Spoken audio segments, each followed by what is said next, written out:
ગુજરાત રાજ્યમાં ચાલતા આરોગ્ય કર્મચારીઓના આંદોલન બાબતે આરોગ્ય મંત્રી ઋષિકેશ પટેલ દ્વારા નિવેદન આપવામાં આવ્યું હતું। ત્યારે હવે આરોગ્ય મંત્રી ઋષિકેશ પટેલ દ્વારા આપવામાં આવેલ નિવેદન પર આપ નેતા અને કર્મચારીની લડત લડનાર પ્રવીણ રામ દ્વારા પલટવાર કરવામાં આવ્યું છે। તો આરોગ્ય મંત્રી ઋષિકેશ પટેલે વાતચીતના દોરને ટૂંકાવીને હડતાલ પર જવું એ બાબતને અયોગ્ય ગણાવી હતી। ત્યારે આ નિવેદન પર આપ નેતા પ્રવીણ રામે પલટવાર કરતા કહ્યું હતું કે આજરોજ જ્યારે સમગ્ર ગુજરાતના આરોગ્ય કર્મચારીઓ માત્ર મુખ્યમંત્રી સાથે વાતચીત કરવા માટે જ આવ્યા છે, ત્યારે એમને વાતચીત ન કરવા દઈને અટકાયત કરવી એ કેટલા અંશે યોગ્ય છે।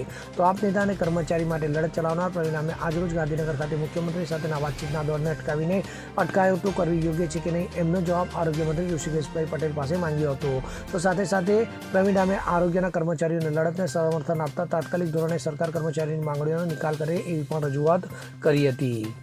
ગુજરાત રાજ્યના આરોગ્યના કર્મચારીઓ MPSW અને FSW પોતાની યોગ્ય માગણીઓને લઈને આંદોલન ઉપર છે તેમજ હડતાલ ઉપર છે।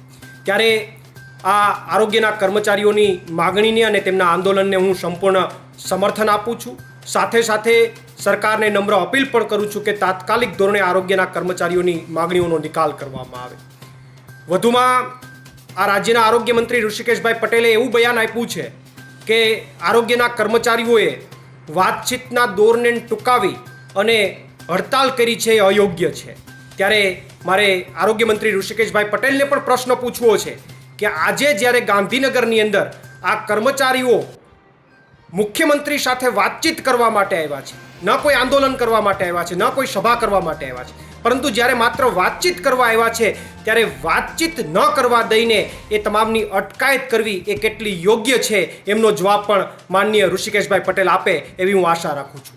પ્રવીણ રામ, પ્રદેશ ફ્રન્ટલ અધ્યક્ષ, Aam Aadmi Party. Bureau report, CN24 news.